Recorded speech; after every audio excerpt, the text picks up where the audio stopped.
أعوذ بالله من الشيطان الرجيم بسم الله الرحمن الرحيم بسم الله والحمد لله الصلاة والسلام على أشرف رسول الله وعلى آله وصحبه أجمعين أما بعد إن أريد إلا الإصلاح ما استطعت وما توفيقي إلا بالله عليه توكلت وإليه منيب.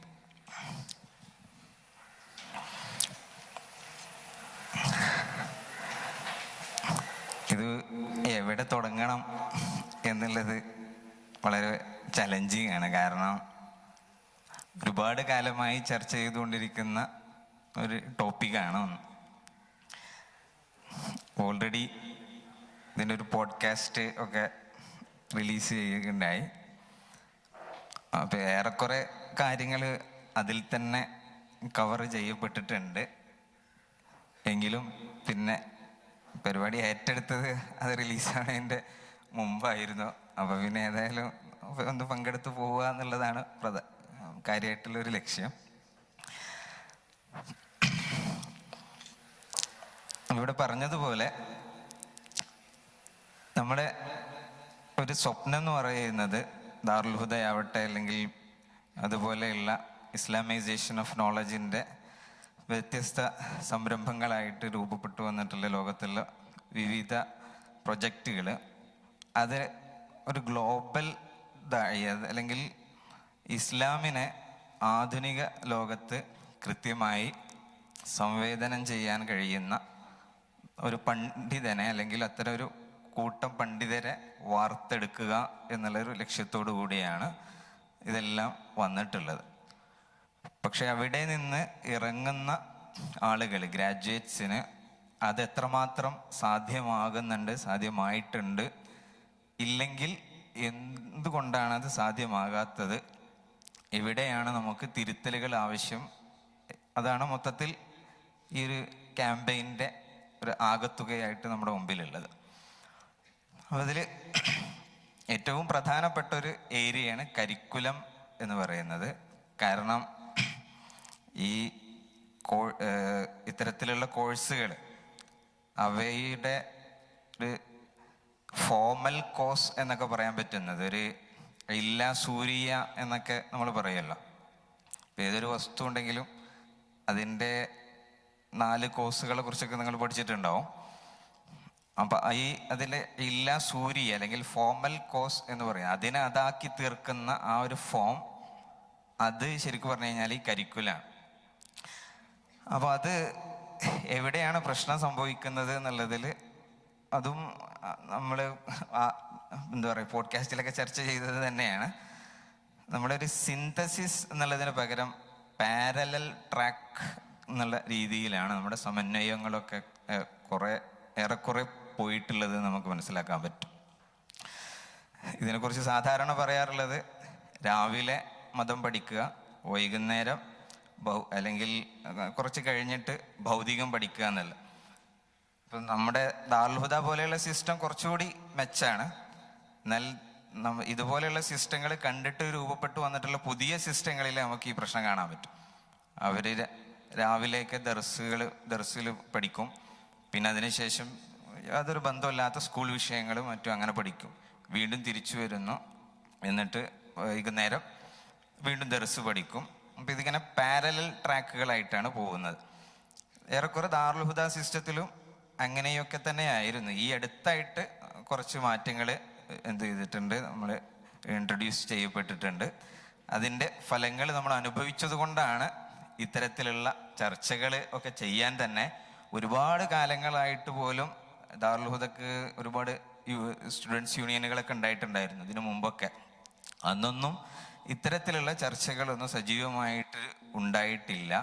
ഇപ്പം ഈ അടുത്ത കാലത്തായിട്ട് ഇത്തരം രീതിയിലുള്ള ഇടപെടലുകളും അതിൻ്റെ ഭാഗമായിട്ട് പല സ്റ്റുഡൻസ് എക്സ്ചേഞ്ച് പ്രോഗ്രാമുകളും മറ്റൊക്കെ അതിലൂടെയൊക്കെ പോയിട്ട് അപ്പോൾ ഉണ്ടായിട്ടുള്ളൊരു ഊർജത്തിൻ്റെ ഒരു പിൻബലത്തിൽ കൂടിയാണ് ഇങ്ങനെയുള്ളൊരു പുനർവിചിന്തനത്തിലേക്കൊക്കെ നമ്മൾ തയ്യാറായിട്ടുള്ളത് എന്നുള്ളത് മനസ്സിലാക്കാം. പക്ഷെ എങ്കിലും അതിൻ്റെ ഒരു പൂർണ്ണാർത്ഥത്തിൽ നടക്കുന്നില്ല എന്നുള്ളതാണ് നമുക്ക് കാണാൻ പറ്റുക. പൂർണ്ണാർത്ഥത്തിൽ നടക്കുന്നില്ല എന്ന് പറഞ്ഞാൽ നമ്മൾ ലക്ഷീകരിക്കുന്ന ഒരു പണ്ഡിതൻ എന്നൊക്കെ പറഞ്ഞാൽ ഒരു മുഹഖിഖായിട്ടുള്ള പണ്ഡിതൻ എന്നുള്ളതാണ്. മുഹഖിഖായിട്ടുള്ള പണ്ഡിതൻ എന്ന് പറഞ്ഞു കഴിഞ്ഞാൽ ഇപ്പോൾ റജബ് സെൻതുർക്കിനൊക്കെ നിങ്ങൾ പരിചയം ഉണ്ടാവും. അപ്പം അദ്ദേഹം ഫിഖ്ഹിനെ ഒരു സോഷ്യൽ സയൻസ് ആയിട്ടൊക്കെ പരിചയപ്പെടുത്തുന്നുണ്ട്. അതാണ് നമ്മൾ തുടക്കത്തിൽ നമ്മുടെ എവിടെയാണ് നമ്മൾ എത്തിയിട്ടുണ്ടോ ഇല്ലേ എന്ന് മനസ്സിലാക്കുന്നിടത്ത് ചെറിയൊരു ധാരണ കിട്ടാൻ വേണ്ടിയിട്ടൊരു ഉദാഹരണം പറയാം. പൊതുവെ നമ്മുടെ സിസ്റ്റത്തിൽ ഫിഖ്ഹിലൊക്കെ താല്പര്യമുള്ള ആളുകളുണ്ടെങ്കിൽ അവർക്ക് സോഷ്യൽ സയൻസിലും ആന്ത്രോപോളജിയിലും ഫിലോസഫിയിലും ഒക്കെ കൃത്യമായി അതേ ഒരളവിലുള്ള താല്പര്യം ഉണ്ടാകുന്നുണ്ടോ ഇല്ലേ എന്നുള്ളത് നോക്കിയാൽ തന്നെ നമുക്ക് കിട്ടും ഇത് പാരലലായിട്ടുള്ള ട്രാക്കുകളിലൂടെയാണ് പോകുന്നത് എന്നുള്ളത്. കാരണം ഫിഖ്ഹ് ആണ് എല്ലാം എന്നാണ് നമ്മുടെ സിവിലൈസേഷൻ. അതിൻ്റെ ഒരു ഗതി നിർണയിക്കുന്നത് പ്രധാനമായിട്ട് ഫിഖ്ഹും പിന്നെ മറ്റൊന്ന് ഇനി അടുത്തൊരു സെഷനിൽ ചർച്ച ചെയ്യാനുള്ള തർബിയ അല്ലെങ്കിൽ തസവുഫ്, ഈ ഒരു കാര്യങ്ങളാണ് കാര്യമായിട്ട് നമ്മുടെ സിവിലൈസേഷൻ എന്താണ് എന്നുള്ളത്. കാരണം നമ്മൾ ഇസ്ലാമിക് എഡ്യൂക്കേഷനെ കുറിച്ച് നമ്മൾ പറയുമ്പോൾ നമ്മൾ പറയാറുള്ളത് അദബ് തഅദീബിനെ കുറിച്ചൊക്കെ പറയും. അപ്പോൾ ഈ അദബ് എന്നുള്ള സംഗതി ആ ഒരു സ്പിരിച്വൽ ആയിട്ടുള്ള ഒരു എസെൻസ് നമുക്ക് കിട്ടണമെങ്കിൽ അത് ഈ തസവുഫിലൂടെ തർബീയിലൂടെയാണ് കിട്ടുന്നത് എന്നുള്ളതാണ്. അപ്പം ഇവിടെ തന്നെ നോക്കിയാൽ ഫിഖ്ഹിലും അതുപോലെ ഈ സോഷ്യോളജിയിൽ ആന്ത്രോപോളജിയിൽ ഇതിലൊക്കെ തുല്യ അളവിൽ താല്പര്യമുള്ള എത്ര ആളുകൾ ഉണ്ടാവും? ഒന്ന് കൈവക്കാൻ കഴിയും?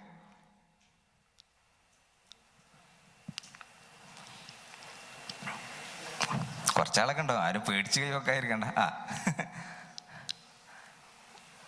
ഓക്കെ, 3-4 കൈകളൊക്കെ കണ്ടു. അപ്പോൾ അവിടെയാണ് നമ്മൾ ഇതിനെ ഒന്ന് എന്ത് ചെയ്യേണ്ടിയിരിക്കുന്നു, ഒന്ന് റീസ്ട്രക്ചർ ചെയ്യേണ്ടിയിരിക്കുന്നു എന്നുള്ളത്. എന്ന് പറഞ്ഞു കഴിഞ്ഞാൽ നമ്മുടെ ഫിഖ്ഹ് പൊതുവെയുള്ളൊരു പഠനം ത്വഹാറത്ത് അതുപോലെ ഇബാദാത്തുകൾ ഇതൊക്കെ ഇങ്ങനെ പഠിച്ചു പോകും.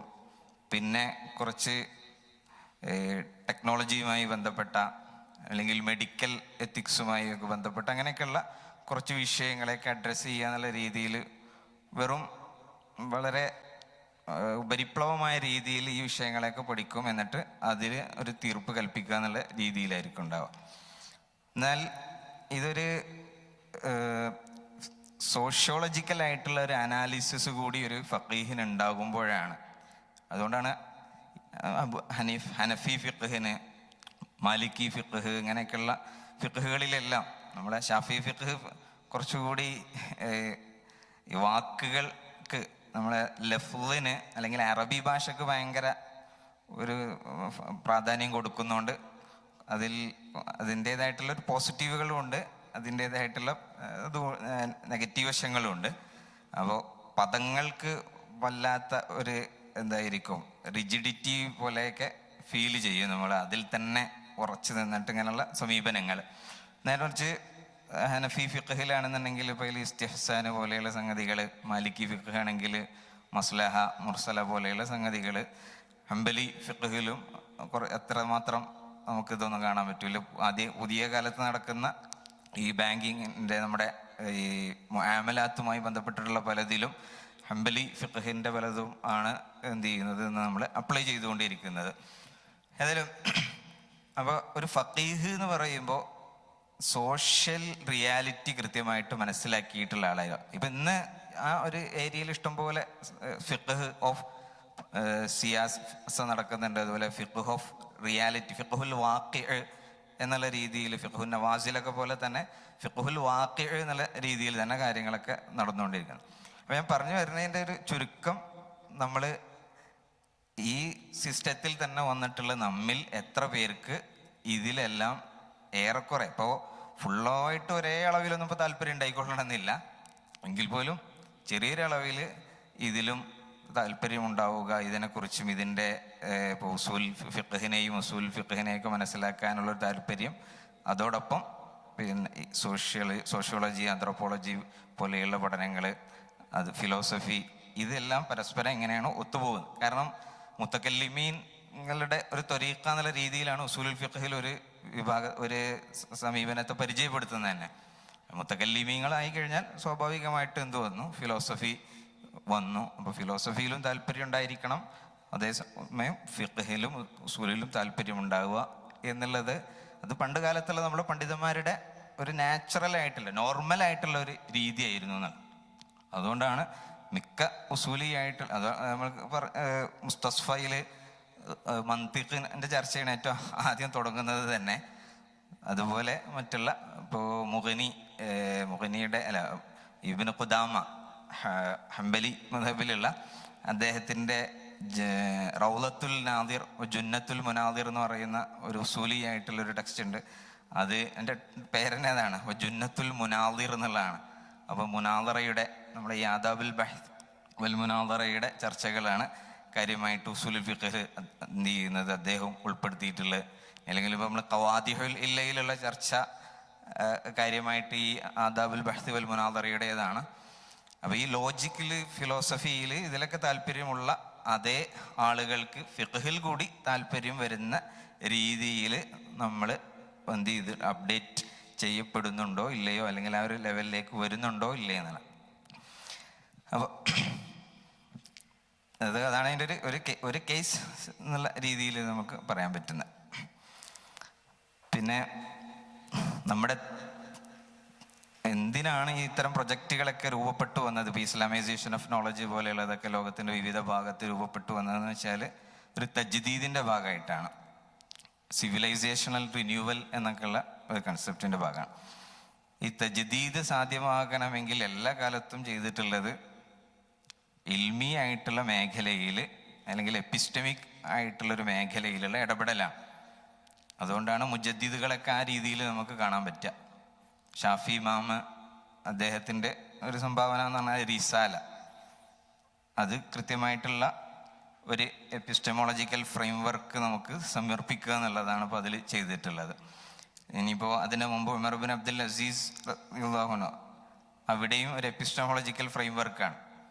ഏത് ഹദീസുകളാണ് സ്വീകരിക്കാൻ പറ്റുന്നത്, ഏതൊക്കെയാണ് ഹദീസുകൾ എന്നുള്ളതൊക്കെ മൊത്തത്തിൽ നമുക്ക് കിട്ടുകയാണ് ചെയ്യുന്നത്. അങ്ങനെ ഓരോരോ ഘട്ടങ്ങളിലേക്ക് അശ്ശരി ഇമാമിൻ്റെ അവിടെ വരുമ്പോഴും അങ്ങനെ തന്നെയാണ്. അഖ്ലിനെയും നഖ്ലിനെയും നമുക്ക് സ്വീകരിച്ചിട്ട് ഏത് രീതിയിൽ മുന്നോട്ട് പോകാം എന്ന ഒരു എപ്പിസ്റ്റമോളജിനെയാണ് അവിടെയും വരുന്നത്. അപ്പം എല്ലാ കാലത്തും അങ്ങനെ, ഇനി ഓരോ കാലത്തുള്ളതൊക്കെ അങ്ങനെ തന്നെയാണ്. ഗസാലി ഇമാമിൻ്റെ കാലം വരുമ്പോഴും അവിടെ അങ്ങനെ തന്നെയാണ്. എല്ലായിടത്തും ഇത് തന്നെയാണ് സംഭവം. എങ്ങനെ നമുക്ക് റീസണെയും റെവലേഷനെയും കൃത്യമായിട്ട് നാവിഗേറ്റ് ചെയ്ത് മുന്നോട്ട് പോകാൻ പറ്റും എന്നുള്ളതാണ്. അത് തന്നെയാണ് പുതിയ കാലത്തുള്ളൊരു ചാലഞ്ച്.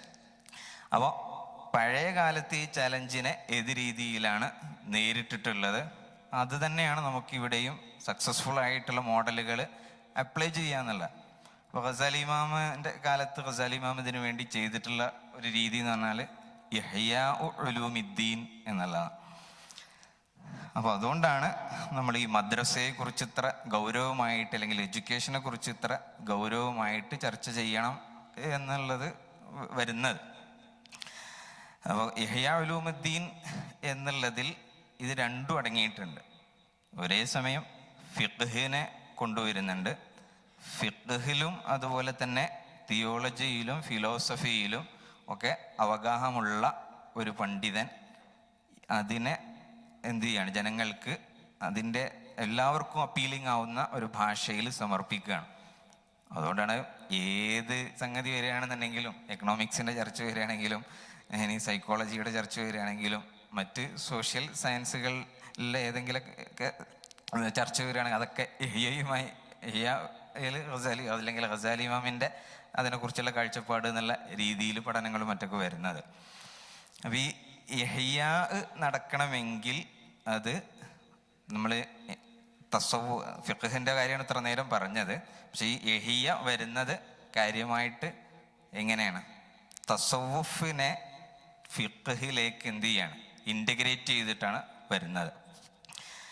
അപ്പോൾ നമ്മുടെ ഒരു സിസ്റ്റത്തിൻ്റെ ഒരു പ്രശ്നം എന്ന് പറഞ്ഞു കഴിഞ്ഞാൽ ഈ ഒരു സംഗതിയിൽ കുറച്ച് എന്താണ് ബാക്ക്വേർഡ് ആണ് എന്നുള്ളൊരു കാര്യമാണ്. എന്ന് പറഞ്ഞാൽ ഫിഖ്ഹ് സംഗതി നടക്കുന്നുണ്ട്, അല്ലെങ്കിൽ അറബി ഭാഷ, ഗ്രാമർ, നഹ്വ്, സർഫ് പോലെയുള്ള സംഗതികളൊക്കെ ഉണ്ട്. പക്ഷേ എങ്കിലും അവയൊക്കെ പാരലൽ അവരുടെ ട്രാക്കിലൂടെ അങ്ങനെ പോകുന്നുണ്ട്. തസവുഫ് എന്നുള്ളൊരു ഭാഗം നമ്മൾ പഠിക്കുക ചെയ്യുന്നുണ്ട്. പക്ഷെ എങ്കിലും അത് ഫിഖ്ഹിനെ പോലെയുള്ളൊരു പ്രാധാന്യത്തോടെ, അല്ലെങ്കിൽ അത് പിന്നെ നമ്മൾ പഠിക്കുക എന്നുള്ളതല്ല, അതിലപ്പുറം അതിൻ്റേതായിട്ടുള്ളൊരു പ്രത്യേക അപ്ലൈഡ് ലെവൽ വരണം. നമ്മൾ തിയററ്റിക്കൽ ലെവലിലാണ് സംഗതികൾ പഠിച്ചു പോകുന്നത്.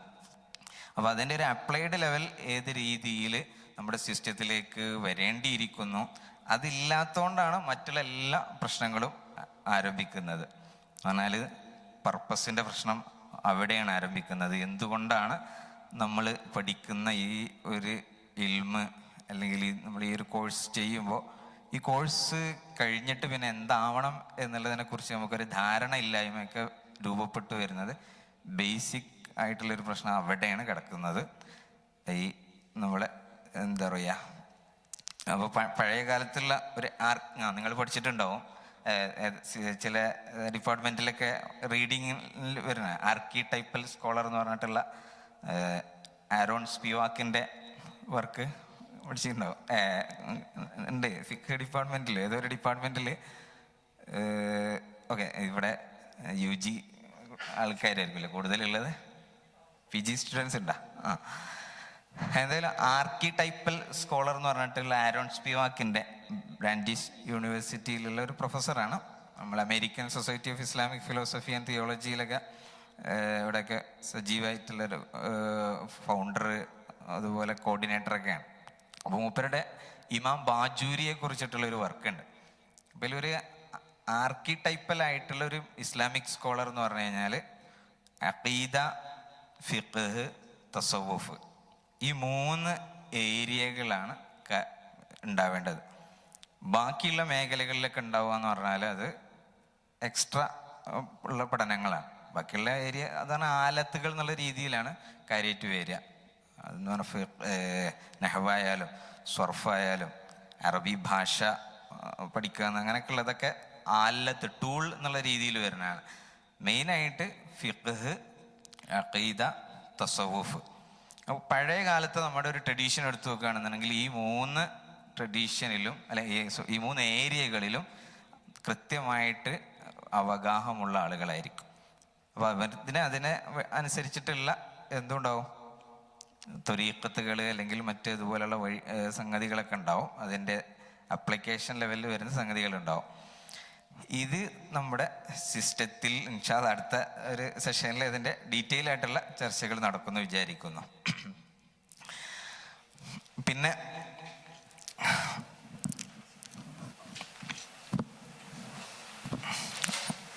ഉറങ്ങുന്ന ആൾക്കാരൊക്കെ ഉണ്ടെങ്കിൽ ഒന്ന് ഒരു ഇതായിക്കോട്ടെ വെച്ചിട്ടാണ്.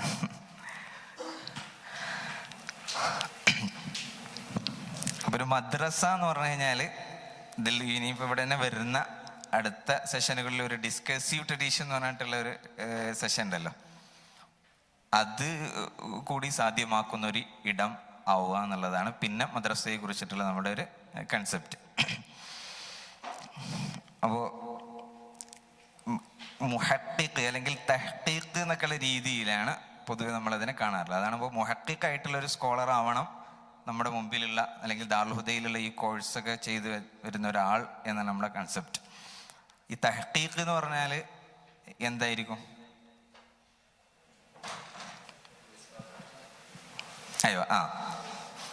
ഒരു കാര്യം തെളിവ് സഹിതം ഇസ്ബാത്ത് ചെയ്യുക എന്നുള്ളതിനാണ് നമ്മൾ പൊതുവെ തഹ്ഖീഖ് എന്ന് പറയാം.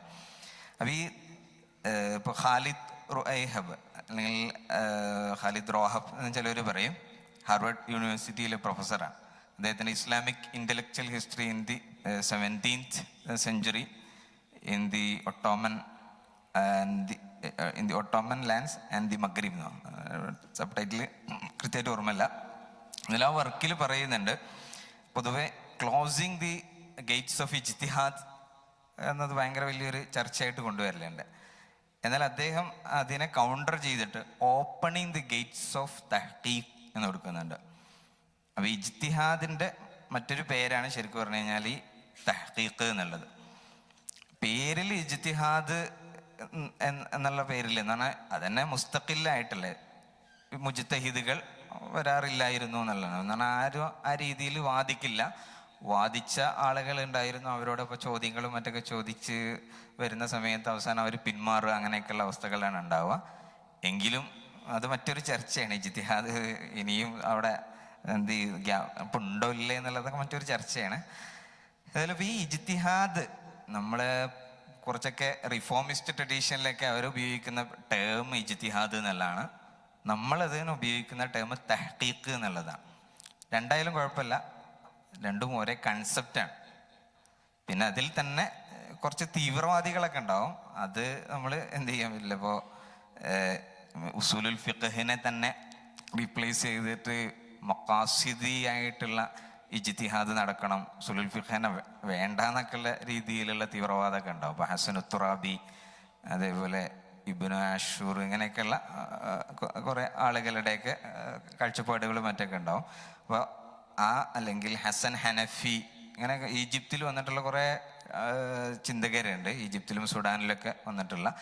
അപ്പോൾ ആ രീതിയിലല്ല നമ്മൾ പറയുന്നത്. പക്ഷെ എങ്കിൽ പോലും നമുക്ക് കൈമാറപ്പെട്ടിട്ടുള്ള ഈ തുറാസ്, അതിനെ ക്രിറ്റിക്കലി ഇവാലുവേറ്റ് ചെയ്യാനും അതിൽ തിരുത്തേണ്ടത് നമുക്ക് തിരുത്തി മുന്നോട്ട് പോവാനും കഴിയുമോ ഇല്ലയോ എന്നുള്ളത് കൂടിയാണ്. അതിനുള്ളൊരു ധൈര്യം, കോൺഫിഡൻസ്, അത് നമുക്ക് ഈ ഒരു വിദ്യാഭ്യാസത്തിലൂടെ, നമ്മുടെ കോഴ്സിലൂടെ കിട്ടുന്നുണ്ടോ ഇല്ലേ എന്നുള്ളത് കൂടിയാണ് ചർച്ച ചെയ്യേണ്ടത്. നമുക്ക് എന്ന് പറയുമ്പോൾ നമ്മളിപ്പോൾ കുറഞ്ഞ കാലങ്ങളൊക്കെ ആയിട്ടുള്ളൂ ഉണ്ടാവുക. ഇതിലൂടെ വന്നിട്ടുള്ള കുറച്ച് കൂടുതൽ കാലങ്ങളായിട്ട് ഇത്തരം ഏരിയകളിലേക്ക് എൻഗേജ് ചെയ്തുകൊണ്ടിരിക്കുന്ന ആളുകൾക്ക് അതിനുള്ള ഒരു കോൺഫിഡൻസ് ലഭിക്കുന്നുണ്ടോ ഇല്ലയോ എന്നുള്ളത് കൂടി ചർച്ച ചെയ്യപ്പെടുകയാണ്. അപ്പോൾ ഇജ്തിഹാദിൻ്റെ അല്ലെങ്കിൽ തഹ്ഖീഖിൻ്റെ ഒരു തലം കൂടി അവിടെ എന്ത് ചെയ്യുന്നുണ്ട്, കിടക്കുന്നുണ്ട്. അപ്പോൾ ഇല്ലെങ്കിൽ എങ്ങനെ അത് സാധ്യമാക്കാം, എവിടെയാണ് അതിൻ്റെ പ്രശ്നം കിടക്കുന്നത് എന്നല്ല. അപ്പോൾ ഇതിന് കുറേ മോഡലുകൾ ഞാനിങ്ങനെ ഈ വിഷയവുമായി ബന്ധപ്പെട്ട് നോക്കിയിരുന്നു. അപ്പോൾ അതിൽ നമ്മുടെ സൈത്തൂന കോളേജ് അമേരിക്കയിലുള്ള ബെർക്കിലിയിലെ, അപ്പോൾ അവരുടെ നല്ലൊരു മോഡലായിട്ട് നമുക്ക് എന്ത് ചെയ്തു, ഫീൽ ചെയ്തു. അപ്പം അതിൽ അവരുടെ മെയിൻ കൺസെപ്റ്റ് എന്ന് പറഞ്ഞു കഴിഞ്ഞാൽ നമ്മുടെ അതേ കൺസെപ്റ്റ് തന്നെയാണ്. നമ്മുടെ സിലബസും അവരുടെ ഒരു സിലബസും നോക്കുകയാണെങ്കിൽ അതിൻ്റെ കൺസെപ്റ്റുകളെല്ലാം സെയിമാണ്. ഈ സിന്തസിസ് എന്നുള്ള കൺസെപ്റ്റ്, സമന്വയം എന്നുള്ളൊരു കൺസെപ്റ്റാണ് അവരുടേതുള്ളത്. അപ്പോൾ അവർ മെയിനായിട്ട് ഫോക്കസ് ചെയ്യുന്നത് ഗ്രാമർ, ലോജിക്ക്, റെട്ടറിക്, നഹ്വ്, മന്തിഖ്, ബലാഗ, ഈ 3 ആലത്തുകൾ, ടൂൾസ് മാസ്റ്റർ ചെയ്യുക. എന്നിട്ട് അത് മാസ്റ്റർ ചെയ്യുന്ന ആളുകൾ നേരത്തെ നമ്മൾ പറഞ്ഞ മറ്റ് ഫിലോസഫി, തിയോളജി, സോഷ്യൽ സയൻസ്, സംഗതിയുള്ള അങ്ങനെയുള്ള കാര്യങ്ങൾ കൂടി അവരുടെ സിലബസിൽ ഇനി വേറെ വരുന്നുണ്ട്. അപ്പോൾ ഇതിൽ ഏറ്റവും ബേസിക് ആയിട്ട് ഉണ്ടായിരിക്കേണ്ടത് ഈ കാര്യങ്ങളാണ്. എന്നിട്ട് എന്ത് ചെയ്യും, അവർ ഈ ബാക്കിയുള്ള ഇതും കൂടി പഠിച്ചെടുക്കുക. അപ്പോൾ മെയിൻ ആയിട്ടുള്ളവരുടെ ബേസിക് ആയിട്ട് വരുന്നത് ട്രീവിയം എന്നാണ് ഇതിനെക്കുറിച്ച് പറയാം. പഴയ ഇവരുടെ ഈ സ്കൊളാസ്റ്റിസിസത്തിലൊക്കെ ലാറ്റിൻ എന്താ പറയുക, നമ്മളെ തോമസ് അക്വിനാസിൻ്റെയൊക്കെ അതിനെക്കുറിച്ചൊക്കെ പറയുമല്ലോ, സ്കൊളാസ്റ്റിക് സ്കൂളിൻ്റെ ഭാഗമായിട്ട് വരുന്ന ആൾക്കാരാണ് ഒക്കാം. അപ്പോൾ അവരുടെ ഈ സ്കൂളുകളിൽ അല്ലെങ്കിൽ അവരുടെ എന്താ പറയുക മൊണാസ്ട്രികളിലും മറ്റൊക്കെ ഉപയോഗിച്ചിരുന്നൊരു രീതിയാണ് അത്. അവർ മാത്രമല്ല ഉപയോഗിച്ചിരുന്നത്, നമ്മുടെ പഴയ ഒരു രീതി അതാണ്.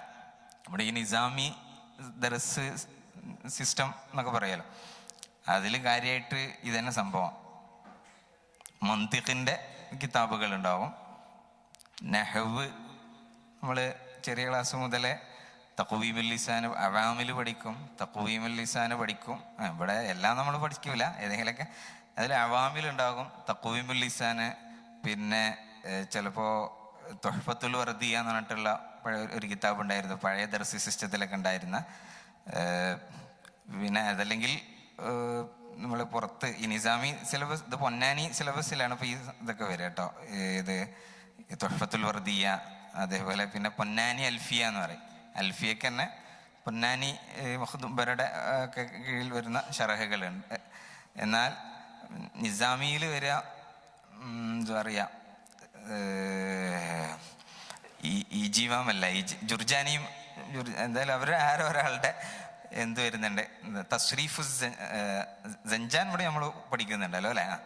സഞ്ചാനുള്ള ഷറഹ്, മറ്റേ തഫ്താസാനി ഇമാമിൻ്റെ ഷറഹ്, അങ്ങനെയൊക്കെയുള്ള വ്യത്യസ്ത സാധനങ്ങളാണ് എന്ത് ചെയ്യുന്നത് ഈ നിസാമി സിലബസിലും മറ്റൊക്കെ വരുന്നത്. അതിൽ അപ്പോൾ നെഹവ് തറവാക്കിയിട്ട് അൽഫിയ, പിന്നെ അതിൽ പ്രധാനപ്പെട്ട അജ്റൂമിയ, അങ്ങനെ മത്തുൽ അജ്റൂമിയ, അങ്ങനെയൊക്കെയുള്ള സംഗതികളൊക്കെ പഠിക്കും. പിന്നെ ഇത് മന്തിഖിൽ വരുമ്പോൾ പണ്ടത്തെ ഈ സിലബസിൽ വരിക മിർക്കാത്താണ് പഠിക്കുക. ഫദൽ ഖൈറാബാദിയുടെ മിർക്കാത്ത് പഠിക്കും. പിന്നെ ഷറഹു തഹദീബ് പഠിക്കും. പിന്നെ അതിനുശേഷം ഒരു മൈബദി പഠിക്കും. ഹിദായത്തുൽ ഹിക്മ എന്നുള്ള അബഹരി, അസീറുദ്ദീൻ അബഹരിയുടെ, അങ്ങനെ പിന്നെ ഓരോന്നിങ്ങനെ പഠിച്ചു പോവുക ചെയ്യുക. പിന്നെ മുല്ല ഹസൻ, അങ്ങനെയൊക്കെ നിങ്ങൾ കേട്ടിട്ടുണ്ടാവും, പോലെയുള്ള കിതാബ് മുല്ല സ്വദ്ര, അങ്ങനെയൊക്കെയുള്ള ഇതിലേക്ക് വരും ലാസ്റ്റ്. പിന്നെ ബലാഗയിൽ കാര്യമായിട്ട് മുഖ്തസർ ആണ്. മുഖ്തസർ പഠിക്കുന്നതോട് അതിൻ്റെ മെയിൻ ആയിട്ട് മിഫ്താഹ്, തൽഖീസുൽ മിഫ്താഹ്, ഇങ്ങനെയൊക്കെ ഉള്ളത് ഓൾറെഡി അതിൽ തന്നെ വന്ന് കിടക്കുന്നുണ്ട്. അതുകൊണ്ട് പിന്നെ നിസാമി സിലബസിൻ്റെ ഒരു സവിശേഷത എന്ന് പറഞ്ഞാൽ ഏറ്റവും റിസ്ക് ഉള്ള കിതാബുകൾ, വിഷയങ്ങൾ എന്ത് ചെയ്യുക, ഫസ്റ്റ് ഒരു ബേസിക് ആയിട്ടൊരു സംഗതി ഉണ്ടാവും. പിന്നെ ഏറ്റവും റിസ്ക് ഉള്ളത് പഠിച്ചെടുക്കുക എന്നുള്ള. അത് പഠിച്ചെടുത്തതാൽ എന്ത് പറ്റും ചെയ്യും, ബാക്കിയുള്ളതെല്ലാം നിഷ്പ്രയാസം കവർ ചെയ്യാൻ പറ്റും. ഇപ്പം നമ്മുടെ സിലബസിൻ്റെ ചെറിയൊരു പ്രശ്നം എന്ന് പറഞ്ഞാൽ, ഇതിൽ കുറേ സബ്ജക്റ്റീവായിട്ടുള്ള സംഗതികളായിരിക്കും ഉണ്ടാവുക. അപ്പോൾ നമ്മളെ സിലബസിൻ്റെ ഒരു പ്രശ്നം വരുന്നത്, അതിൽ ഒരുപാട് സിലബസ് എന്നുള്ള പേരിൽ ഡാറ്റ ഓവർലോഡ് എന്നുള്ളൊരു സംഗതിയുണ്ട്. അപ്പോൾ വളരെ സിമ്പിളായിട്ടുള്ള സംഗതിയായിരിക്കും, പക്ഷെ അത് സിലബസിൻ്റെ ഭാഗം എന്നുള്ള രീതിയിൽ നമ്മൾ വെറുതെ കുറേ ഒന്നായിട്ട് ഇങ്ങനെ ഡംപ് ചെയ്തുകൊണ്ട് വെറുതെ അതിലൂടെ ഇങ്ങനെ കടന്നു പോവുക എന്നുള്ളതായിരിക്കും നമ്മുടെ ക്ലാസ്സിൻ്റെ കുറേ ഭാഗങ്ങൾ കവർ എന്ത് ചെയ്യുന്നത്, റോബ് ചെയ്യുന്നത്. നമ്മുടെ കുറേ സമയം അങ്ങനെ, അത് നമുക്ക് സ്വയം നോക്കിയാൽ തന്നെ എന്ത് ചെയ്യാൻ പറ്റും, മനസ്സിലാക്കാൻ പറ്റുന്ന കുറേ കാര്യങ്ങളായിരിക്കും. നേരെ മറിച്ച് കുറച്ച് ഇത്തരത്തിൽ റിസ്ക് ഉള്ള ടെക്സ്റ്റുകൾ ഉണ്ടാവും. അത് ഈ ഒന്നായിട്ട് എല്ലാ കൂടെ ഒന്നിച്ചു വരുന്ന സമയത്ത് അതും ഇതിൻ്റെ ഇടയിൽ കിടന്നിട്ട് എന്ത് ചെയ്യും, ഞെരുങ്ങേണ്ടി വരും എന്നുള്ളൊരു പ്രശ്നം വരും. അപ്പോൾ ഇനി അപ്പോഴും അതിൻ്റെയും സിലബസ് നോക്കുകയാണെന്നുണ്ടെങ്കിൽ ഒരു ലോഡ് ഉണ്ടാവും. അതും ഈ വേണ്ട രീതിയിൽ അതിനെ കൈകാര്യം ചെയ്യാൻ പറ്റാത്ത രീതിയിൽ എന്ത് ചെയ്യും. അപ്പോൾ ഇതിന് പൊതുവെ കൗണ്ടറായിട്ട് വരുന്നൊരു നെറേറ്റീവ്, ചിലപ്പോൾ നമ്മൾ സിലബസ് കുറച്ചാൽ ചിലയിടങ്ങളിൽ ഒന്നും പഠിപ്പിക്കൂല എന്നാണ് പറയാം. നമ്മളിത് ഈ ഒരു ഇതിൻ്റെ പ്രശ്നം എലിയെ പേടിച്ച് ഇല്ലം ചൂടുക എന്നാണ് ഇതിന് പറയാം. എന്ന് പറഞ്ഞാൽ ചില ഉസ്താദന്മാർ സിലബസ് കുറവായാൽ ഉള്ള ഭാഗം ഇപ്പോഴുള്ളതുപോലെ തന്നെ വായിച്ച് എന്ത് ചെയ്യാം, അതാണ് തീർത്ത് പിന്നെ സ്വലാത്ത് ചൊല്ലി ഇരിക്കും. അപ്പോൾ അതില്ലാതിരിക്കാൻ ഓൽക്ക് കുറച്ചുകൂടി പണി ആയിക്കോട്ടെ, അവർക്ക് തൊഴിലവസരം സൃഷ്ടിക്കുക എന്നുള്ള രീതിയിലാണ് പലപ്പോഴും എന്ത് ചെയ്യാറുള്ളത്, ഈ സിലബസ് കുറച്ച് കൂടുതലാക്കുക എന്നുള്ളൊരു പ്രശ്നം വരുന്നത്. നേരെ കുറച്ച് ഈ സിലബസ് കുറച്ച് കുറയുകയും, ഇതിപ്പോൾ രണ്ട് വീക്ഷണങ്ങൾ ഇതിലുള്ളതാണ്. അതിൽ ഞാൻ നിൽക്കുന്ന പക്ഷം ഇതാണ് എന്നുള്ളതാണ്. ഇപ്പോൾ ഞാൻ അത് പറഞ്ഞ സബ്ജക്റ്റീവാണ് വിഷയം എന്ന് പറയാൻ കാരണം. അപ്പോൾ ഈ വിഷയം സിലബസ് കുറക്കുക, ബേസിക് ആയിട്ടുള്ള നമ്മൾ മനസ്സിലാക്കേണ്ട കാര്യങ്ങൾ മനസ്സിലാക്കിയെടുക്കാൻ. അതിപ്പോൾ ഈ മുഖ്തസറാണ് പോലെയുള്ള കിതാബ് ആണെങ്കിലും ഷർഹുൽ അഖായിദ് പോലെയുള്ള കിതാബൊക്കെ ആണെങ്കിലൊക്കെ അതിൽ ഈ പോർഷൻ ഒരുപാട് കൂട്ടുക എന്നുള്ളതിൽ നിന്ന് മാറിയിട്ട് കുറേ പോർഷൻസ് കുറച്ച് കുറക്കുക. എന്നിട്ട് അല്ലെങ്കിൽ പിന്നെ അതിന് സമയം കുറച്ച് കൂടുതൽ ഇട്ടാലും മതി. കാരണം ഈ ഇവരുടെ ഇതിൽ അതുപോലെ പിന്നെ യഖീൻ ഇൻസ്റ്റിറ്റ്യൂട്ടിൻ്റെ അതുപോലെ ഇപ്പോൾ ഉള്ള കുറേ ഇൻസ്റ്റിറ്റ്യൂട്ട് ഉണ്ട്. മഗ്രിബ് ഇൻസ്റ്റിറ്റ്യൂട്ട് എന്ന് പറഞ്ഞിട്ട് യാസിർ ഖാദിയുടെ ഇൻസ്റ്റിറ്റ്യൂട്ട് ഉണ്ട്, ദാറുൽ കലം എന്ന് പറഞ്ഞിട്ടുള്ള ഇൻസ്റ്റിറ്റ്യൂട്ട്, അങ്ങനെ അമേരിക്കയിൽ കുറേ ഇൻസ്റ്റിറ്റ്യൂട്ടുകൾ. അപ്പോൾ അതിൽ നിന്നൊക്കെ നമ്മൾ നോക്കുന്ന സമയത്ത് ഈ തിയോളജിക്ക് ആണ് ബഹുഭൂരിപക്ഷ എന്താ പറയുക സിംഹഭാഗവും അലോട്ട് ചെയ്യുന്നത് അവർ ഈ ക്രെഡിറ്റുകൾ. നമ്മളാണെന്നുണ്ടെങ്കിൽ നേരെ ഇപ്പോഴാണ് പിന്നെ ഈ കൊറോണ ഇതിൻ്റെയൊക്കെ ഒരു ശേഷമാണ്, അല്ലെങ്കിൽ നമ്മളതിൽ ആദ്യം കാര്യമായിട്ടുണ്ടായിരുന്നത് ജവാഹിറുൽ കലാമിയ എന്ന് പറഞ്ഞിട്ട്, പിന്നെ തൻവീറുൽ ഖുലൂബ് എന്ന് പറഞ്ഞിട്ടുള്ള കിതാബും പിന്നെ ഷർഹുൽ അഖായിദുമാണ് ഉണ്ടായിരുന്നത്. ഇപ്പോൾ ഇംഗ്ലീഷിലും മറ്റൊക്കെ അത്തരം ചർച്ചകൾ നമ്മൾ എന്ത് ചെയ്തിട്ടുണ്ട്, കുറച്ച് കൂട്ടിയിട്ടുണ്ട് എന്നല്ല. അപ്പോൾ ഈ നിസാമി സിസ്റ്റത്തിൻ്റെ ഒരു പ്രത്യേകത എന്ന് പറഞ്ഞു കഴിഞ്ഞാൽ അതാണ്, കുറഞ്ഞ സംഗതികളാണ് പഠിക്കുന്നുണ്ടാവുക, പക്ഷെ അത് കവർ ചെയ്ത് കഴിഞ്ഞാൽ, അത് പഠിച്ചു കഴിഞ്ഞാൽ എന്ത് ചെയ്യാം, പരമാവധി മുന്നോട്ട് പോകാൻ പറ്റും. ഇത് എല്ലാത്തിലും വരുന്ന ഒരു സംഗതിയാണ്. നമ്മൾ ഖുർആൻ പഠിക്കുന്നിടത്ത് ഈ പ്രശ്നമുണ്ട്, ഹദീസ് പഠിക്കുന്നിടത്ത് ഈ പ്രശ്നം വരുന്നുണ്ട്, മറ്റുള്ള എല്ലാം അദബിനും അതുപോലെ ഇംഗ്ലീഷ് പോലെയുള്ള വിഷയങ്ങൾക്കൊക്കെ കൂടുതൽ പീരീഡ് വരുന്ന ഒരു പ്രശ്നമാണ് പിന്നുള്ളത്. ഇംഗ്ലീഷിന് എത്ര പീരീഡുകൾ ഉണ്ടാവുക? 5-6 പീരീഡൊക്കെ വരില്ലേ? 4 ചുരുങ്ങിയതുണ്ട്. ഒരാഴ്ചയിൽ 4 എന്ന് പറയുമ്പോൾ ഒരു മാസത്തിൽ 10-15 പീരീഡ് എങ്ങനെയായാലും കിട്ടുമെന്നർത്ഥം. അതേസമയം ഏതില് 2/3 ഏറെക്കുറെ കിട്ടുമെന്നർത്ഥം. ഓക്കെ. അതേസമയം മറ്റേ ഫിഖ്ഹിന് അതുപോലെ ഞാൻ പറയുന്നത് എന്താണെന്ന് വെച്ച് കഴിഞ്ഞാൽ, ഭാഷകൾ, ഇംഗ്ലീഷ്, അറബി പോലെയൊക്കെയുള്ള ഭാഷകൾ, ഇത് നമ്മൾ ചെറിയ ക്ലാസ് മുതലേ എന്ത് ചെയ്യുന്നുണ്ട്, പഠിച്ചു വരുന്നൊരു സിസ്റ്റമാണ്. എന്നിട്ട് 10ാം ക്ലാസ് വരെ നമ്മളിത് പഠിക്കുന്നുണ്ട്. ഇത്ര കാലമൊക്കെ നമ്മൾ ഇത് പഠിക്കേണ്ട ആവശ്യമുണ്ടോ എന്നുള്ളതാണ്. ആദ്യം പറഞ്ഞിട്ടുണ്ട്, ഇതിൽ കുറേ കാര്യങ്ങൾ സബ്ജക്റ്റീവായിട്ടുള്ള സംഗതികളാണ്. അപ്പോൾ അത് അങ്ങനെ പറയും എന്നല്ല. അപ്പോൾ ഇത്ര കാലം ഇത് പഠിക്കേണ്ടതുണ്ടോ എന്നല്ല. എന്താണ് നിങ്ങളുടെ അഭിപ്രായം? വേണ്ട. എന്തുകൊണ്ട്?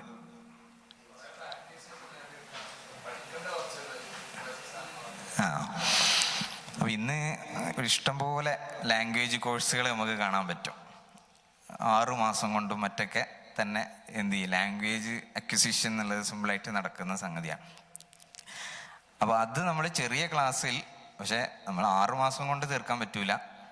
കാരണം ഈ ലാംഗ്വേജ് ലിറ്ററേച്ചർ പഠിക്കുക എന്നുള്ളതും ഇതുപോലെയുള്ള ട്രാൻസ്ലേഷൻ കോഴ്സ്, ലാംഗ്വേജ് കോഴ്സ് അല്ലെങ്കിൽ IELTS പോലെയുള്ളതൊക്കെ തമ്മിലുള്ള വ്യത്യാസം, അവിടെ ലാംഗ്വേജ് നമ്മൾ ലാംഗ്വേജും ലിറ്ററേച്ചറൊക്കെ പഠിക്കുന്നതിലൂടെ വാല്യൂസ് കൂടി പഠിച്ചെടുക്കുന്നുണ്ട് കുറെ.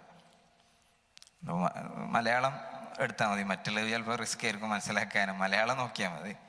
നമ്മൾ മലയാളം ഇതിൽ മലയാളീസല്ലേ ഉണ്ടാവുള്ളൂ. മലയാളം പഠിക്കുമ്പോൾ അതിലിപ്പോൾ നമ്മൾ മലയാള ഭാഷ വല്ലാതെ നമ്മൾ ഫോക്കസ് ചെയ്യൂല. അധികം ആൾക്കാരും, എല്ലാവരും അല്ല, മലയാളികൾ ഉണ്ടാവും അതിൽ, സാഹിത്യത്തിൽ താല്പര്യമുള്ളവർ. അല്ലാത്തവർക്ക് മലയാളം പഠിക്കുമ്പോൾ കിട്ടുന്നത് കാര്യമായിട്ട് എന്താണ്? അതെ, മോറൽസ് ആണ് അതിൽ നിന്ന് ഒരുപാട് കിട്ടുക. അപ്പം ഇതാണ് മറ്റ് ഭാഷകൾ പഠിക്കുമ്പോൾ അതിൽ നിന്ന് നമുക്ക് കുറെ കിട്ടുന്നുണ്ട്. ആ ഒരു ട്രഡീഷനെ നമുക്ക് മനസ്സിലാക്കാൻ പറ്റും. അപ്പോൾ ജാഹിലി അദബ് എന്ന് പറഞ്ഞിട്ട് നമ്മൾ പഠിക്കും. അപ്പോൾ അതിൽ നിന്ന് അന്നത്തെ കാലത്തെ കുറെ എന്ത് ചെയ്യുന്നത്, സോഷ്യോളജി നമുക്ക് അതിൽ നിന്ന് മനസ്സിലാക്കാൻ പറ്റും. ഇനി ക്ലാസിക്കൽ ടൈമിലേക്ക്, അബ്ബാസി മൂവി ഈ ഒരു ടൈമിലേക്ക് വരികയാണെങ്കിൽ അന്നത്തെ അവരുടെ കൺസേൺസ് എന്തായിരുന്നു എന്നുള്ളത് മനസ്സിലാക്കാനൊക്കെ പറ്റും. എനിക്കുള്ളത് ശരിയാണ്. പക്ഷേ അത് അങ്ങനെ നമ്മളിങ്ങനെ ഫുൾ കുറേ ഓവറായി മനസ്സിലാക്കേണ്ടതുണ്ടോ ഇല്ലേ എന്നുള്ളതാണ്. കുറച്ചൊക്കെ മനസ്സിലാക്കിയാൽ പോരെ. കാരണം ഇതിപ്പോൾ മറ്റു ഭാഷയും ആ ഭാഷകളുടെ ലിറ്ററേച്ചറൊക്കെ പോലെ തന്നെയാണ് ഇതും. അതൊന്നും ഇപ്പോൾ നമ്മൾ മനസ്സിലാക്കുന്നില്ലല്ലോ. അത് തീരെ നമ്മൾ മനസ്സിലാക്കുന്നില്ല. ഇതിപ്പോൾ കുറച്ചൊക്കെ വേണം. നമ്മൾ തീരെ എന്താ പറയുക, അറബി ഫുള്ളായിട്ട് ഒഴിവാക്കുക എന്നല്ല ഉദ്ദേശിക്കുന്നത്. മറിച്ച് അദബ് എന്നുള്ളതിൻ്റെ പേരിൽ പിന്നെ അതിൻ്റെ താരീഖുൽ അദബ് എന്ന് പറഞ്ഞിട്ട് വേറെ ഇതേ വിഷയം തന്നെയാണ്, പേര് മാറുന്നു എന്നുള്ളൂ. നഖ്ദ് എന്ന് പറഞ്ഞിട്ടുള്ളൊരു സംഗതി ഉണ്ട്. അത് പിന്നെ ആ ഒരു ഫന്ന് പരിചയപ്പെടുക എന്നുള്ള രീതിയിൽ നമുക്ക് ഉണ്ടാവുന്നതിന് കുഴപ്പമൊന്നുമില്ല. പക്ഷെ അതിൻ്റെ പീരീഡ് അതിനെ അലോക്കേറ്റ് ചെയ്യപ്പെടുന്നതും ഇംഗ്ലീഷിൻ്റെ കേസും അങ്ങനെ തന്നെയാണ്. ഇംഗ്ലീഷിലിപ്പോൾ എത്ര ഒരു സീനിയർ സെക്കൻഡറി വരെ വെറുതെ ഭാഷ മാത്രം പഠിക്കുക എന്നുള്ളൊരു സിസ്റ്റം ആയിരിക്കുമല്ലോ ഉണ്ടാവുക. പിന്നെ അത് സീനിയർ സെക്കൻഡറിക്ക് ശേഷം പിന്നെ ഇംഗ്ലീഷിൽ എന്തൊക്കെയാണ് പഠിക്കണേ? അക്കാഡമിക് റൈറ്റിംഗ് വരുന്നുണ്ട്. ഫോണറ്റിക്സ്, അപ്പോൾ അത് ഒന്നുകൂടി അഡ്വാൻസ്ഡ് ആയി. അതും ഒക്കെ നമ്മൾ എന്ത് ചെയ്യണമെന്നില്ല, അത്ര ഫോക്കസ് ചെയ്യണമെന്നില്ല. എന്ന് പറഞ്ഞാൽ ഇപ്പോൾ തജ്വീദ് നമ്മൾ അഡ്വാൻസ്ഡ് ആയിട്ട് പഠിപ്പിക്കണില്ലല്ലോ, ഫോണറ്റിക്സ് എന്ന് പറയുന്ന പോലെ. അത് താല്പര്യമുള്ള ആൾക്കാർ എന്ത് ചെയ്യും, സ്വാഭാവികമായിട്ടും അത് നമ്മൾ പഠിപ്പിക്കാതെ തന്നെ ഈ ഡിഗ്രി എത്തുന്നതിന് മുമ്പേ വളരെ മനോഹരമായിട്ട് അതൊക്കെ കൈകാര്യം ചെയ്യുന്ന ആൾക്കാരായിരിക്കും ഉണ്ടാവുക. അപ്പോൾ പ്രശ്നം വരുന്നത് എന്താ വെച്ചാൽ, ഭാഷകൾക്ക് ഇത് പണ്ടേ പറയുന്നൊരു പ്രശ്നമാണ്. അതിൻ്റെ ഭാഗമായിട്ട് നമ്മളിപ്പോൾ കുറച്ചിട്ട് എന്ത് ചെയ്തിട്ടുള്ളത്, പുതിയ വിഷയങ്ങളൊക്കെ ആഡ് ചെയ്തിട്ടുള്ളത്. പക്ഷേ എങ്കിലും ഇത് ഇനിയും ഒരുപാട് അവിടെ കിടക്കുന്നുണ്ട് എന്ന് പറയാം. എന്തുകൊണ്ടെന്ന് വെച്ചാൽ, നമ്മുടെ സിസ്റ്റം പണ്ട് ഇത് രൂപപ്പെട്ടു വന്നിട്ടുള്ളത് നമ്മുടെ ഇവിടെ ഉണ്ടായിരുന്ന പഴയ മോഡലുകളും പിന്നെ ഉസ്താദ് ഉസ്താദ് നെതുവയിലേക്ക് പോയിട്ട്, അപ്പം നെതുവയുടെ ഒക്കെ ഒരു മോഡലൊക്കെ ചെറുതായിട്ട് എന്ത് ചെയ്യും വരും. അപ്പം നെതുവ അദബിന്, അറബി ഭാഷക്ക് നന്നായിട്ട് പ്രാധാന്യം കൊടുക്കുന്ന ഒരു സ്ഥാപനമാണ്. അപ്പോൾ അതുകൊണ്ട് തന്നെ അറബി ഭാഷയുമായി ബന്ധപ്പെട്ടിട്ടുള്ള താരീഖുൽ അദബാണെങ്കിലും നഖ്ദാണെങ്കിലും അല്ലെങ്കിൽ അതിൻ്റെ ജാഹിലി, ക്ലാസിക് അങ്ങനെയൊക്കെയുള്ള ഇതെല്ലാം എന്ത് ചെയ്യും ഇതിൻ്റെ ഭാഗമായിട്ട് വരുന്നത് അതുകൊണ്ടാണ്.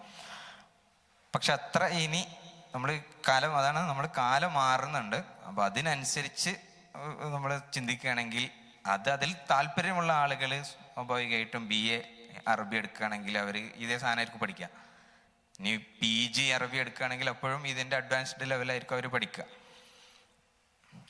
അപ്പോൾ അവർക്ക് അതിൽ നിന്ന് തന്നെ അത്തരം കാര്യങ്ങൾ കിട്ടും. അല്ലാത്തവർക്ക് പിന്നെ എന്ത് ചെയ്യും, നമ്മുടെ മറ്റ് കിതാബുകളിലും ഒക്കെ നോക്കുമ്പോൾ തന്നെ ഷാഹിദ് ബെയ്ത്തുകളായിട്ടും മറ്റൊക്കെ ആയിട്ട് ഇഷ്ടംപോലെ സംഗതികൾ വരും.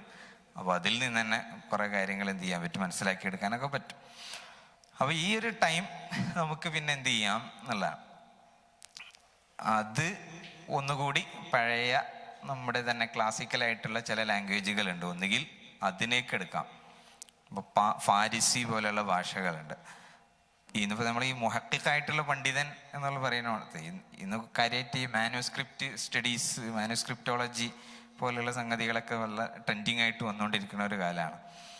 അപ്പോൾ നമ്മളുടെ പഴയ മാനുസ്ക്രിപ്റ്റുകളെ നമ്മൾ പഠിക്കുന്നില്ലെങ്കിൽ, ഇപ്പോൾ ഓറിയന്റലിസ്റ്റുകളുടെ ഒരു ചാലഞ്ച് ഇപ്പോഴും അവിടെ നിലനിൽക്കുന്നുണ്ട്. അപ്പം നമ്മുടെ ഇത്തരം കിതാബുകൾ, മാനുസ്ക്രിപ്റ്റുകളൊക്കെ കൃത്യമായിട്ട് പഠിക്കുക, മനസ്സിലാക്കാനൊക്കെ മുന്നോട്ട് വരുന്നില്ലെങ്കിൽ, അതിൽ നമുക്ക് എക്സ്പെർട്ടീസ് ഇല്ലെങ്കിൽ സംഭവിക്കുക എന്താ വെച്ചാൽ, അല്ലാത്ത ആൾക്കാർ അവിടെ കയറിയിട്ട് ഇപ്പം തന്നെ നമ്മുടെ അമേരിക്കയിലും മറ്റൊക്കെ എത്തിയിട്ടുള്ള ഹുദവികൾ പറയാറുണ്ട്, അവിടങ്ങളിൽ അവർ ഇസ്ലാമിനെ കുറിച്ച് മുസ്ലിങ്ങൾ തന്നെ ആയിരിക്കും യാതൊരു ഐഡിയ ഇല്ലാതെ വെറുതെ എന്ത് ചെയ്യുക, അങ്ങനെ കത്തിക്കുന്ന പരിപാടിയാണ് എന്നുള്ളത്. അപ്പോൾ ഈ നമ്മൾ ജെയ്ത്തൂനയിൽ പഠിച്ചിരുന്ന ഷമീം ഹുദവി ഉണ്ട്, അതേപോലെ സ്റ്റാൻഫോർഡിൽ അനീസ് ഹുദവി കുമ്പളക്കാട്, ഇവരൊക്കെ പറയുന്നതാണ്. അപ്പോൾ അവരുടെ എന്തെങ്കിലും 1-2 ചോദ്യങ്ങൾ തിരിച്ചു ചോദിച്ചു കഴിഞ്ഞാൽ പ്രത്യേകിച്ച് മറുപടികളൊന്നും ഉണ്ടാവില്ല. എന്നാൽ അതുവരെ യാതൊരു എന്താ പറയുക പ്രശ്നമില്ലാതെ അത്രയും കോൺഫിഡൻസോട് കൂടെ അവർക്ക് തോന്നിയതൊക്കെ ഇങ്ങനെ എന്ത് ചെയ്യും വിളിച്ചു പറയുന്ന ഒരവസ്ഥയാണ് ഇസ്ലാമിക് സ്റ്റഡീസ് ഡിപ്പാർട്ട്മെൻറ്റുകളിലും മറ്റൊക്കെ ഉള്ളത് എന്നാണ്. അപ്പോൾ ഈ നമ്മൾ ഇസ്ലാമിക് സ്റ്റഡീസ് ഡിപ്പാർട്ട്മെൻറ്റുകളിലേക്കും മറ്റൊക്കെ നമ്മളിപ്പോൾ പലയിടങ്ങളിൽ ഒക്കെ നമ്മൾ ഹൈലൈറ്റ് ചെയ്യാറുണ്ട്. അത് പലപ്പോഴും ഭാഷകളിലേക്ക് എത്തിയ ആളുകളുണ്ടാവും, അതല്ലെങ്കിൽ പിന്നെ ഈ ആന്ത്രോപോളജി ഡിപ്പാർട്ട്മെൻറ്റുകളിൽ എത്തിയ ആൾക്കാരുണ്ടാവും, അതല്ലെങ്കിൽ പിന്നെ മറ്റ് അതുപോലെയുള്ള എന്താ പറയുക ഇംഗ്ലീഷ് ലാംഗ്വേജ് ഇങ്ങനെയൊക്കെയുള്ള അവിടെയൊക്കെ ആണ് പല ഹുദവികളും എത്തിപ്പെട്ടിട്ടുള്ളത്.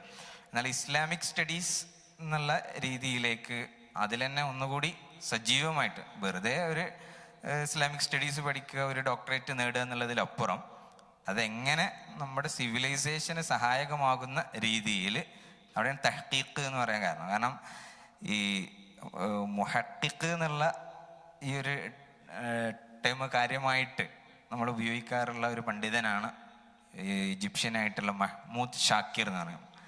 അദ്ദേഹത്തിൻ്റെ അസ്മാർ അബാത്തീൽ എന്നൊക്കെ പറഞ്ഞിട്ടുള്ള കിതാബുകൾ. അപ്പം അദ്ദേഹം ഈ ഓറിയന്റലിസ്റ്റുകൾ പ്രത്യേകിച്ച് നമ്മൾ പൊതുവേ നമുക്ക് ഫ്രണ്ട്ലി ആയിട്ടുള്ള ഓറിയന്റലിസ്റ്റുകളായിട്ട് പരിചയപ്പെടുത്തും. ഈ ആർബറി, മോൺഗോമറി വാട്ട് ഇങ്ങനെയൊക്കെ പറയുന്ന ആൾക്കാരിൽ പോലെ ഒരു ഫ്രഞ്ച് ഓറിയന്റലിസ്റ്റ് ഉണ്ട്, ലൂയി മാസിനിയോൺ എന്ന് പറയുന്ന ഓറിയന്റലിസ്റ്റ്. അദ്ദേഹം ഹല്ലാജിനെ കുറിച്ചും അതുപോലെ തന്നെ പിന്നെ ഖവാരിജികളെ കുറിച്ചുണ്ടോ അറിയില്ല, അതുപോലെ ഉള്ള കുറേ ആളുകളെ കുറിച്ചൊക്കെ, സൂഫിസത്തെ കുറിച്ചൊക്കെ ഒരുപാട് വർക്കുകൾ ചെയ്തിട്ടുള്ള ആളാണ്. പക്ഷെ അത്തരം ആളുകളുടെ ഒരു പ്രശ്നം, അവർ ഇസ്ലാമിൻ്റെ ഓർത്തഡോക്സ് ആയിട്ടുള്ള വിശ്വാസങ്ങളെ മെല്ലെ മാർജിനലൈസ് ചെയ്യാനും വളരെ മാർജിനലായിട്ടുള്ള ഫിഗേഴ്സിനെ, അത്തരം ട്രഡീഷനുകളൊക്കെ, നമ്മളിപ്പോൾ ഈ ലിറ്റിൽ ട്രഡീഷൻ എന്നൊക്കെ പറയുന്നത് പോലെയുള്ള അത്തരം ട്രഡീഷനെയൊക്കെ ഹൈലൈറ്റ് ചെയ്യുവാനും വേണ്ടിയാണ് എന്ന് എന്ത് ചെയ്യുന്നുണ്ട് അദ്ദേഹം പറയുന്നുണ്ട്. അപ്പം അദ്ദേഹം പറയുന്നത് നമ്മളെപ്പോഴും ഒരു എന്താ പറയുക വിവേചന ബുദ്ധിയോട്, ക്രിറ്റിക്കലായിട്ടുള്ളൊരു മൈൻഡ് സെറ്റോട് കൂടിയായിരിക്കണം ഇത്തരം കാര്യങ്ങളൊക്കെ എന്ത് ചെയ്യേണ്ടത്, സമീപിക്കേണ്ടത് എന്ന് പറയാം.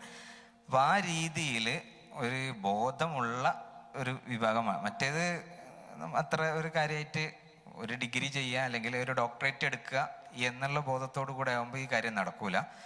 മറിച്ച് നമ്മുടെ സിവിലൈസേഷൻ്റെ ഒരു വാതിൽക്കൽ കാവൽക്കാരായിട്ട് നമ്മൾ നിൽക്കുക എന്നുള്ള ബോധത്തോടു കൂടെ ഇത്തരം കാര്യങ്ങൾ ചെയ്യുമ്പോൾ അപ്പോഴാണ് അത് ചെയ്യണം, അത് അങ്ങോട്ട് പോകണം, അത് പഠിക്കണം, അതൊരു ഫർള് കിഫായയാണ് എന്നൊക്കെ ഉള്ള ബോധം തന്നെ നമ്മൾ എന്ത് ചെയ്യുള്ളൂ, ഉണ്ടാവുള്ളൂ. ഇല്ലെങ്കിൽ അതൊക്കെ ഒരു ഓപ്ഷണൽ, ഒരു ലീഷ്യർ എക്സ്ട്രാ ലക്ഷറിയാണ് അതൊക്കെ ചെയ്യുക എന്നുള്ളത്. അത് നമ്മൾ ചെയ്യേണ്ടതല്ല എന്നുള്ള രീതിയിലൊക്കെ എന്ത് ചെയ്യേണ്ടതല്ല പറഞ്ഞാൽ ചെയ്യേണ്ട ആവശ്യമൊന്നുമില്ല, വേണമെങ്കിൽ ചെയ്യാന്നുള്ള ലെവലിലേക്ക് എന്ത് ചെയ്യുള്ളൂ, നമ്മൾ ചിന്തിക്കുള്ളൂ എന്നുള്ളതാണ്. അപ്പം എന്തായാലും കൺക്ലൂഡ് ചെയ്ത് പറയുകയാണെന്നുണ്ടെങ്കിൽ അപ്പോൾ ഈ മുഹഖിഖ് എന്നുള്ളൊരു തലാണ് മൊത്തത്തിൽ നമ്മുടെ ഈ ഒരു എഡ്യൂക്കേഷനിൽ നിന്ന് ഉണ്ടാവേണ്ടത്. പിന്നെ അതിലേക്ക് എന്തെല്ലാം സിലബസിൽ തന്നെ മാറ്റങ്ങൾ പലതും ഒക്കെ ഏത് രീതിയിൽ വരണമെന്ന് വെച്ചാൽ, ഇവരുടെ സിലബസ് നോക്കുകയാണെങ്കിൽ അത് നമുക്ക് നന്നായിട്ട് സ്വീകരിക്കാൻ പറ്റുന്നൊരു സിലബസാണ്. കാരണം അതിൽ നമ്മുടെ പഴയ നിസാമി സിലബസിൽ ഉണ്ടായിരുന്ന മിക്ക കിതാബുകളൊക്കെ വരുന്നുണ്ട്. അപ്പോൾ നമ്മൾ നേരത്തെ പറഞ്ഞ മൈബുദി പോലെയുള്ള കിതാബുകൾ വരുന്നുണ്ട്, യൂക്ലിഡ്, ഒക്ലീദസ് എന്നൊക്കെ പറഞ്ഞിട്ടാണ് നമ്മളെ പഴയ അതിലുണ്ടാവുക. അതുപോലെ ഈ ഫലക്കിൻ്റെ കിതാബുകൾ, ഒരു സെക്ഷൻ തന്നെ ഇസ്ലാമിക് ആസ്ട്രോണമിയിലുള്ള വർക്കുകൾ എന്നാണ്. പിന്നെ ഗസാലി ഇമാമിനെ കുറിച്ച് ഒരു സെമസ്റ്റർ മൊത്തത്തിൽ ഉള്ള പഠനമാണ്. ഇവരുടെ BA ആകെ 4 വർഷമുള്ളൂ. പക്ഷെ അതിൽ കവർ ചെയ്യുന്ന ടെക്സ്റ്റുകൾ മറ്റൊക്കെ നോക്കുകയാണെങ്കിൽ നമ്മുടെ ഹോൾ വർഷങ്ങൾ നമ്മൾ പഠിക്കുന്ന ഇതിലേറെ എന്ത് ചെയ്യുന്നുണ്ട്. ഫിഖ്ഹിലാണെങ്കിലും ശരി, അഖീദയിലാണെങ്കിലും ശരി, അതിലിപ്പോൾ നമ്മളിപ്പോൾ ഷറുൽ അഖായിദ് എന്നൊക്കെ പഠിക്കുന്നുള്ളൂ. ഇഖ്തിസാദ് ഫിൽ ഇഅ്തിഖാദ് വരുന്നുണ്ട്. പിന്നെ മാതുരീദി അഖീദയിൽ വരുന്ന എന്താ പറയുക, നൂറുദ്ദീൻ സ്വാബൂനിയുടെ ഒരു കിതാബ് വരുന്നുണ്ട്, ഇതിൻ്റെ പേര് ഓർമ്മിട്ടില്ല. അപ്പോൾ അങ്ങനെ ജൗഹറത്തു തൗഹീദ് എന്നുള്ള കിതാബ് വരുന്നുണ്ട്, ഷർഹുൽ അഖായിദും വരുന്നുണ്ട്, അങ്ങനെയുള്ള കിതാബുകളൊക്കെ വരുന്നുണ്ട്. ഇതൊക്കെ 4 വർഷം കൊണ്ടാണ്.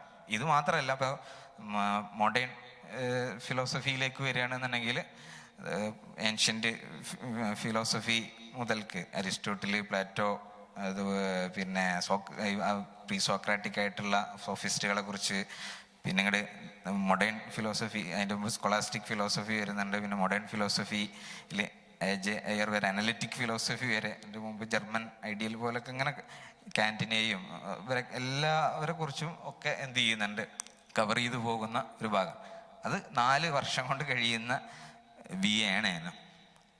അപ്പോൾ അതാണ് പറയാം. അപ്പോൾ നമ്മൾ ഒരുപാട് വർഷം എടുക്കുന്നുണ്ട്, എന്നിട്ടും അതിൻ്റെ എഫക്റ്റ് എന്തൊക്കെയോ മിസ്സിങ് ആകുന്നുണ്ട്.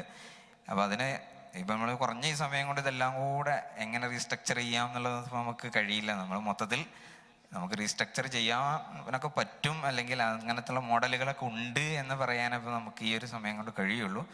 അത് വളരെ കൂടുതൽ സമയമെടുത്ത് പല സിലബസുകളെയും കമ്പയർ ചെയ്തൊക്കെ നമ്മൾ എന്ത് ചെയ്യാൻ എടുക്കേണ്ട തീരുമാനമാണ്. ഇൻഷാ അല്ലാഹ് അത് സഹായമാകുന്ന രീതിയിൽ നമ്മൾക്ക് എന്ത് ചെയ്യട്ടെ, അല്ലാഹു തൗഫീഖ് നൽകട്ടെ എന്ന് ദുആ ചെയ്തുകൊണ്ട് നിർത്തുന്നു. ആഖിറു ദഅ്വാനാ അൽഹംദുലില്ലാഹി റബ്ബിൽ ആലമീൻ.